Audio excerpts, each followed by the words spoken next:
This is Learn English with Ease. English made powerful, simple, and yours. The moment someone asks you a question in English, something strange happens inside your body. Your heart speeds up just a little. Your shoulders tighten. Your mind, which was calm a second ago, suddenly feels watched. And even though you understand the question perfectly, your thoughts don't move the way they usually do. They rush, then scatter, then freeze. This is not a language problem. This is a nervous system reaction. And if you don't understand that, every English lesson will feel harder than it needs to be. Most learners think, if I just learn more vocabulary, this will stop. Or, if I practice grammar more, I'll feel confident. But the brain doesn't work like that under pressure. When your brain senses evaluation or judgment, it shifts into protection mode. It stops prioritizing fluency and starts prioritizing safety. That's why your English feels different in real conversations than it does when you're alone. There's a name for this in psychology. It's called cognitive load. When your brain feels threatened, it uses energy to monitor danger instead of producing language. That's why simple sentences suddenly feel heavy. Not because you forgot English, but because your mental resources are being pulled in two directions at once. This is why telling learners to just relax never works. Relaxation is not a decision. It's a biological state. And the fastest way to change that state is not by forcing confidence, but by sending your brain a signal of safety. So before we talk about sounding fluent or natural or impressive, we need to talk about something much more basic. How to keep your brain calm enough to function while you're speaking, because calm is the foundation of fluency. Without it, nothing else sticks. Let's start with the most dangerous moment in any English conversation. The silence right after a question. That pause feels small, but your brain interprets it as risk. Silence feels like exposure, like everyone is waiting, like time is running out. This is why many learners rush their first words or start speaking before their thoughts are ready. Here's the key idea. Silence is only dangerous if it's empty. But silence with intention feels normal. Native speakers pause all the time, but their pauses don't feel awkward because they label them. They signal thinking. And that single signal completely changes how the silence is perceived. There's a sentence that does exactly that. It's short, simple, and extremely powerful for your nervous system. Let me think for a second. When you say this, three things happen at once. First, your brain receives permission to slow down. Second, the listener stops expecting an immediate response. Third, the silence that follows no longer feels like failure. It feels like thought. This is not about buying time. It's about removing threat. Notice how your body feels when you imagine saying it. Your chest relaxes a little. Your breath slows. That's not imagination. That's your nervous system responding to safety. Because now the conversation is no longer a test. It's a process. This is what many learners don't realize. Fluency doesn't come from faster thinking. It comes from slower pressure. When pressure drops, your natural language ability comes back online.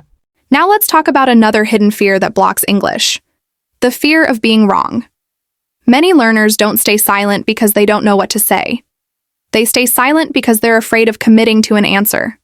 Their mind says, "What if this is incorrect?"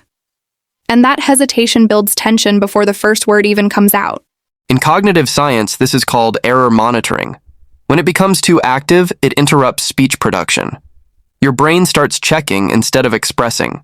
To calm this system, you don't need correctness. You need flexibility. There's a phrase that introduces flexibility into your speech. I'm not sure, but I think. This sentence lowers the stakes of everything that follows. You're no longer presenting a final answer. You're sharing a thought. That distinction matters deeply to your brain. Because thoughts are allowed to be incomplete. Answers feel final. Thoughts feel safe. Listen to how different this feels. I'm not sure, but I think the meeting starts at 10. Your voice naturally sounds calmer because you're not carrying the weight of certainty. What's important here is not the phrase itself, but what it communicates. It tells your brain, I'm allowed to explore out loud. And exploration is much easier than performance. Another common trigger for panic is when your sentence doesn't come out the way you expected. You start speaking, realize it's not quite right, and then your mind panics again. Many learners stop mid-sentence or apologize repeatedly, which increases tension even more. But fluent speakers don't panic when this happens. They adjust, they correct, and they do it without emotion. Because self-correction is not failure, it's refinement. There's a phrase that gives you permission to refine your thoughts without stress. Actually, what I mean is, This phrase does something subtle but powerful. It reframes the mistake as progress. You're not fixing an error, you're clarifying meaning. That shift keeps your confidence intact. actually, what I mean is that we should start a little earlier. Nothing about that sounds weak or broken. It sounds thoughtful. Notice a pattern forming. These phrases don't make your English more advanced. They make your communication safer. And safety is what allows fluency to appear. Now let's talk about listening. Many learners believe they must always respond with something impressive, but real conversations are built on understanding, not performance. When you truly understand someone, sometimes the calmest response is acknowledgement. There's a short sentence that does this beautifully. That makes sense. This phrase reduces pressure instantly. You're not expected to add more. You're not rushing to contribute. You're signaling connection. And connection is the goal of conversation, not output. That makes sense. I see what you mean. This kind of response keeps conversations flowing without activating anxiety. Another situation that triggers stress is misunderstanding. Many learners pretend to understand instead of asking again. This creates internal tension, because now they're trying to respond without clarity. But confident speakers value understanding more than image. They know that clarity prevents bigger problems later. Asking again is not weakness, it's control. There's a simple sentence that restores clarity and keeps your tone calm. Can you say that again?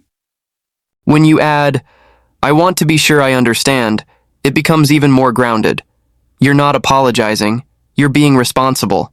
What all of these phrases have in common is that they communicate presence instead of perfection. They tell the other person, I'm here, I'm engaged, I'm thinking. And that's all a conversation really needs. Now let's move deeper.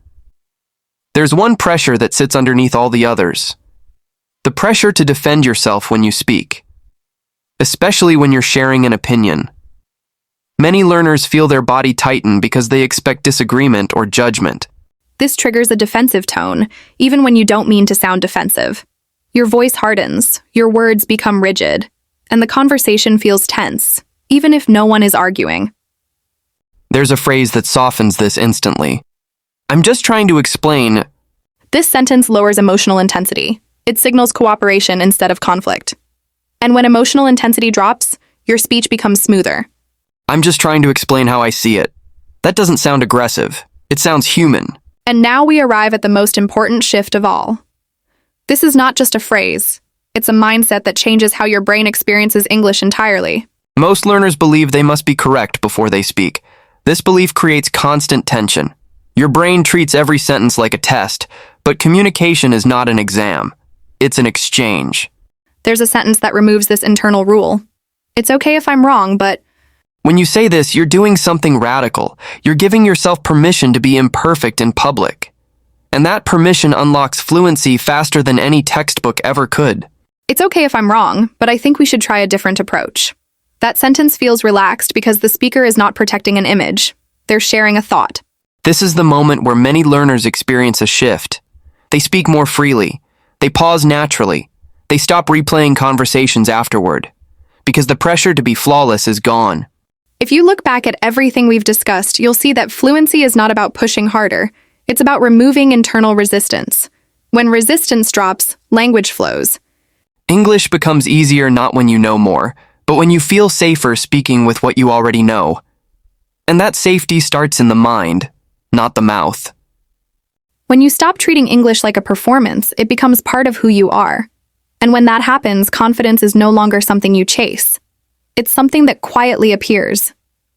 When safety becomes part of how you speak, something subtle changes in the way conversations feel. You stop bracing yourself before every sentence. Your body no longer prepares for impact. And because of that, your attention shifts outward instead of inward. You're no longer monitoring every word you say. You're listening, responding, and adjusting naturally. This outward attention is important. In neuroscience, attention is a limited resource. When most of it is used to judge yourself, there's very little left for language production.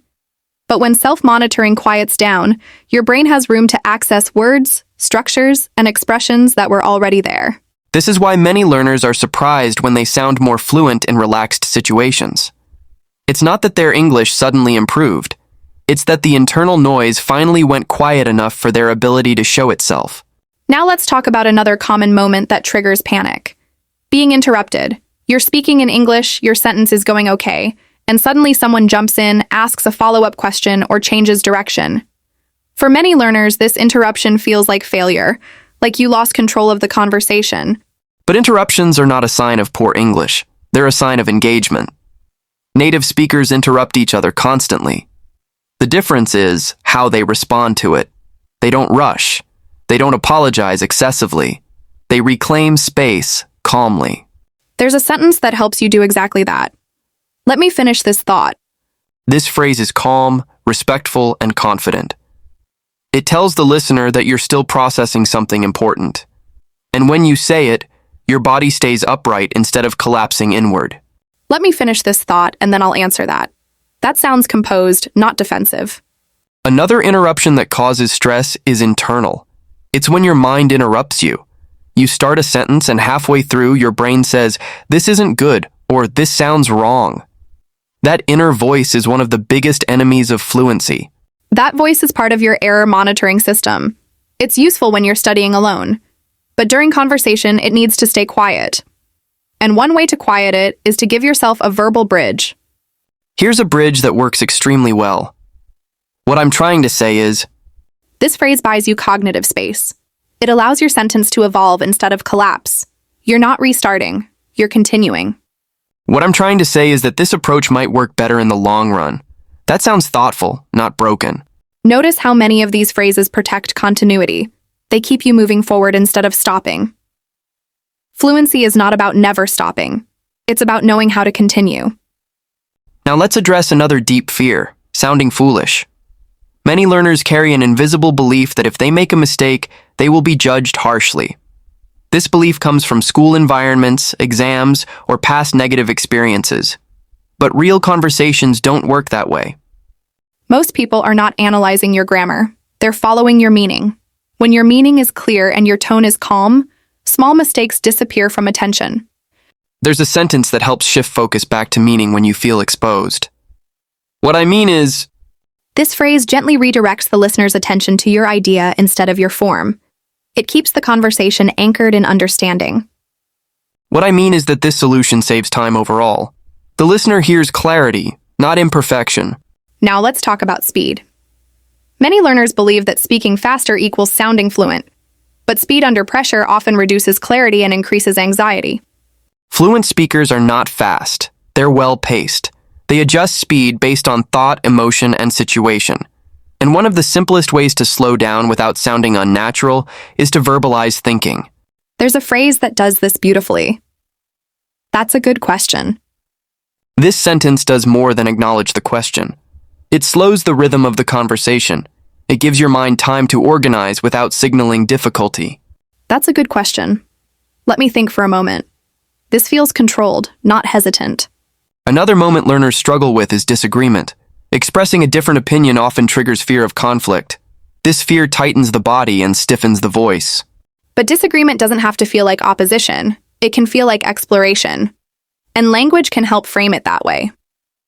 Here's a phrase that keeps disagreement calm. I see it a bit differently. This sentence opens space instead of closing it. You're not rejecting the other person. You're adding perspective. I see it a bit differently because from my experience, that sounds balanced, not confrontational. Let's pause and notice something important. None of these phrases are complicated. Their power doesn't come from vocabulary. It comes from timing. They appear exactly when pressure would normally rise. That's why memorizing lists of advanced expressions often doesn't help.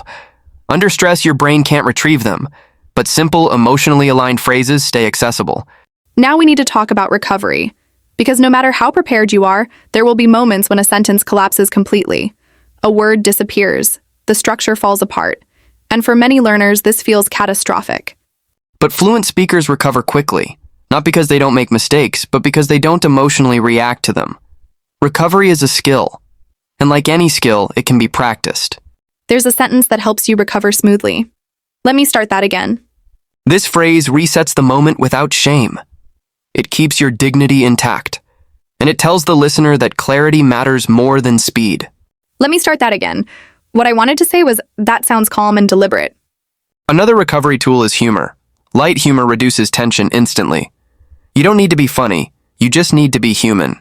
A simple sentence like, that didn't come out right, can completely dissolve pressure. When said calmly, it doesn't draw attention to failure. It acknowledges reality and moves on. As you use these tools, something deeper begins to change. You stop seeing English as something separate from yourself. It becomes a medium, not a measurement. And when English becomes a medium, your personality starts to come through. Your pauses feel natural. Your opinions feel grounded. Your voice feels like yours. This is where real confidence comes from. Not from sounding perfect, but from feeling present. When you're present, mistakes lose their power. In the next stretch of this conversation, we'll go even deeper into how to rewire your speaking habits so calm becomes automatic, not something you have to remember. Here's the key. Your brain learns patterns faster than it learns rules. If every conversation triggers tension, it creates a habit of panic. But if you repeatedly use small, safe phrases under pressure, your nervous system starts associating English with safety. Over time, this becomes automatic. Calmness replaces anxiety, not because you practiced grammar more, but because your brain expects survival instead of threat. Think of it like walking on a new path. At first, every step feels risky. You overthink, hesitate, maybe stumble. But the more you walk it, the less your body reacts. Eventually, you move naturally without thinking about balance. English works the same way. Every time you allow yourself to speak safely, your fluency improves quietly, almost invisibly. Let's look at another high-pressure moment, when someone asks for your opinion and you're not fully confident. Many learners feel a sudden urge to defend, justify, or over-explain. Your sentences stretch unnaturally, words pile up, and your voice tightens. This is cognitive overload in action. The first step is to acknowledge internally that you're allowed to have an incomplete thought. You don't need to present a final verdict. One phrase that does this elegantly is, I feel that. I feel that we could try a different approach. Notice how simple it is. There's no perfection requirement, no hidden judgment. Your brain interprets this as safe expression. Your listener interprets it as genuine participation. Another technique is labeling your process. When you explicitly state that you're thinking, your brain stops panicking about speed. One powerful phrase is, let me explain what I mean. Let me explain what I mean. It signals pause and thought simultaneously. Your body relaxes, your voice steadies, your words arrive more naturally. Many learners don't realize the power of these metaphrases. They feel small, almost invisible. But that's their strength. They manage the invisible pressure that comes with speaking in a second language. Now consider emotional tension in conversation. If a topic is sensitive or you fear disagreement, your chest tightens, your jaw clenches, and your words shorten. Emotional tension is the silent killer of fluency, but language can mitigate it before it even escalates. One phrase that diffuses tension instantly is, I understand your point, and I understand your point, and here's another perspective. See the difference? You're acknowledging, not attacking. You're humanizing the dialogue, which lowers the stakes in your own mind and the listener's mind. Another invisible fear is self-judgment after mistakes.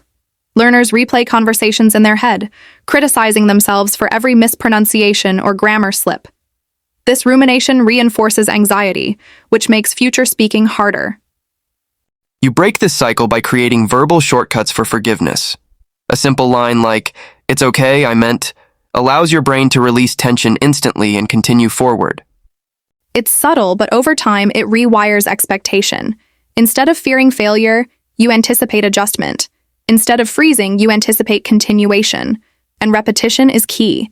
The more you practice these phrases under real conditions, the more automatic your calmness becomes. Now let's explore speed and thought alignment. Many learners think fluent speech requires thinking faster than their natural pace. But speed is an illusion. Fluency is synchronization between thought and speech. When your mind is calm, you naturally slow to the right rhythm and words arrive without effort. A phrase that signals thought without rushing is, "That's interesting. Let me consider." That's interesting. Let me consider the details. See how it extends your thinking window without tension? You maintain control over your pace, which prevents scrambling, which prevents anxiety, which allows clearer sentences to emerge.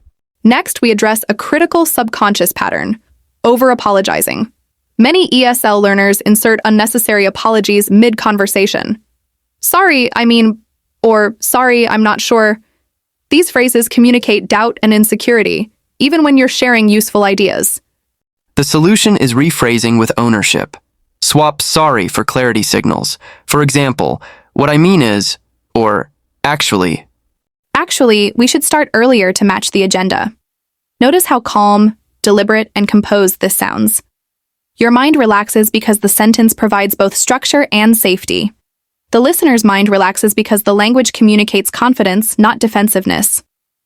Let's move to another high-impact moment, when vocabulary fails mid-sentence. The word disappears and panic surges.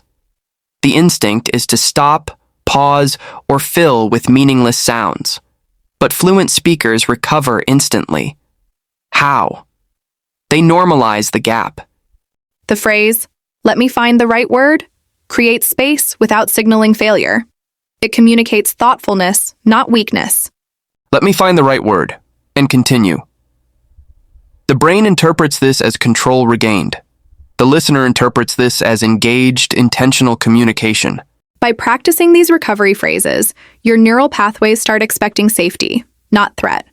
You stop interpreting minor pauses as judgment, and that reduces cortisol spikes, which otherwise tighten your throat and scramble your thoughts. Here's a subtle but critical point. The goal is not to memorize a list. It's to internalize a safe framework for speaking. These phrases act as anchors in real time. When pressure rises, your anchors stabilize thought, voice, and body simultaneously. Anchors also help with long-form speech. When sentences are extended, learners often panic halfway through. By dropping in subtle anchor phrases, "actually," "I see," "let me think," they maintain rhythm, coherence, and calm simultaneously. Let's pause and observe a pattern emerging. Every phrase we've discussed serves three functions at once: reduces internal pressure, signals intent to the listener, preserves rhythm and clarity. That triad is what converts knowledge of English into usable, calm communication. Finally, consider emotional neutrality. Many learners react to perceived judgment from the listener. A gentle signal that you're reasoning, exploring, or clarifying prevents emotional spikes. Language, at its best, becomes a regulatory tool for your nervous system. That's why in these conversations, the focus is not fancy vocabulary or grammar mastery. It's strategic phrasing. These sentences subtly manipulate the emotional environment so your brain can access language effortlessly. And when your brain can access language effortlessly, fluency stops being an aspiration and becomes a byproduct of calm, intention, and strategic response. Next, we'll move even deeper into practical sequences that combine these phrases to handle high-pressure dialogues, interruptions, and real-life challenges seamlessly. Let's take this one step further. When you combine these phrases into sequences, you create what I like to call a fluency safety net. It's not magic. It's strategic language that guides both your mind and the listener through tense moments without panic. For example, in a conversation, you might start with, "Let me think for a second," then move to, "I'm not sure, but I think," and finish with, "What I mean is." Notice how these three phrases alone do three things. They slow your brain, protect your sentences, and signal clarity to your listener. Each phrase reinforces calm, and together they form a rhythm that feels natural. Your sentences are no longer fragile. Your English stops being a performance and starts being a conversation. Interruptions or unexpected questions? The safety net holds. Words disappear mid-sentence? The safety net holds. Emotional tension rises. The safety net holds. This is why experienced speakers appear effortless. They're not faster. They're not better. They have internalized strategies that protect their mind and body while speaking. Let's look at a real example. Imagine you're explaining your idea, and someone challenges it. "I see your point, and here's another perspective. I'm just trying to explain how I see it." Let me think for a second. I'm not sure, but I think this approach might work better. Notice the flow. Every phrase is intentional. Every pause communicates safety, clarity, and thought. There's no panic, no scrambling, no overcompensation.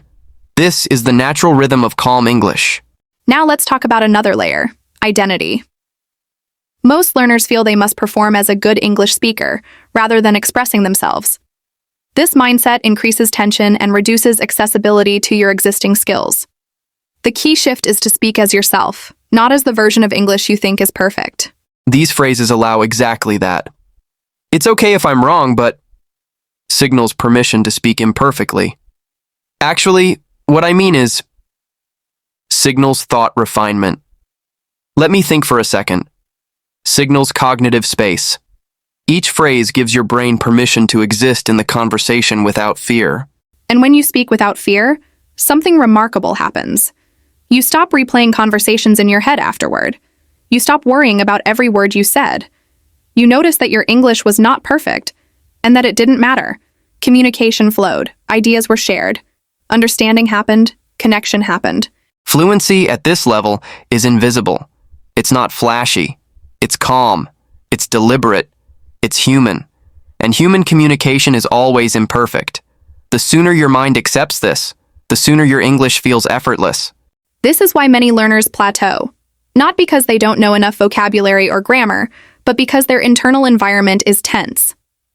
By managing your emotional and cognitive state with simple phrases, you unlock language that was already inside you all along. Let's summarize the core principle one last time. Every phrase we discussed serves three purposes simultaneously: reduces pressure internally, maintains clarity externally, preserves natural rhythm. When you practice these phrases in real conversation, these three functions reinforce each other, creating a feedback loop that gradually builds confidence, calm, and fluency. The power of this approach is compounding. One calm conversation improves your next one. One sequence of safe phrases trains your brain to expect success instead of threat. Over time, speaking English stops being an ordeal and starts being a skill you naturally perform without anxiety. And this is the difference between knowledge and usable skill. Knowledge is words in your head. Usable skill is your ability to access those words under pressure while staying calm. That's what separates learners who plateau from learners who grow consistently. So when you leave this video, remember, it's not about memorizing long lists, impressing anyone, or speaking flawlessly. It's about embedding safety, calm, and intention into your English. Your voice, your rhythm, your presence, these are the true markers of fluency. Start small. Use one phrase today in a real conversation. Observe how your body responds. Notice the tension melting, even slightly. Tomorrow, try 2 phrases in sequence. Slowly, naturally, your conversations will become calmer, smoother, and more confident. And here's the final thought. English becomes easier not when you study more, but when you treat your mind and body with respect. When you give yourself permission to pause, to think, to adjust, to be human. That's when English stops feeling heavy and starts feeling effortless. So speak freely. Pause when needed. Correct yourself without fear. Explore thoughts without pressure. And remember, calm English is not about perfection. It's about presence. When you bring presence into every sentence, every conversation becomes an opportunity to communicate, not to perform. Your journey with English is a journey with yourself. Every phrase you use, every pause you take, every correction you make, these are not mistakes. They're signals of growth, intention, and confidence. Keep practicing, keep observing, and notice the change that happens naturally over time. And with that, remember, fluency is not a race, it's a rhythm, a calm, steady, human rhythm that flows as naturally as thought itself. Speak, pause, reflect, adjust, and your English will finally feel like it belongs to you. Thank you for joining us today. Practice these phrases. Notice the shifts in your confidence and calm. And remember, the goal is not perfect English. It's real English, spoken calmly, clearly, and confidently. Your journey is already underway.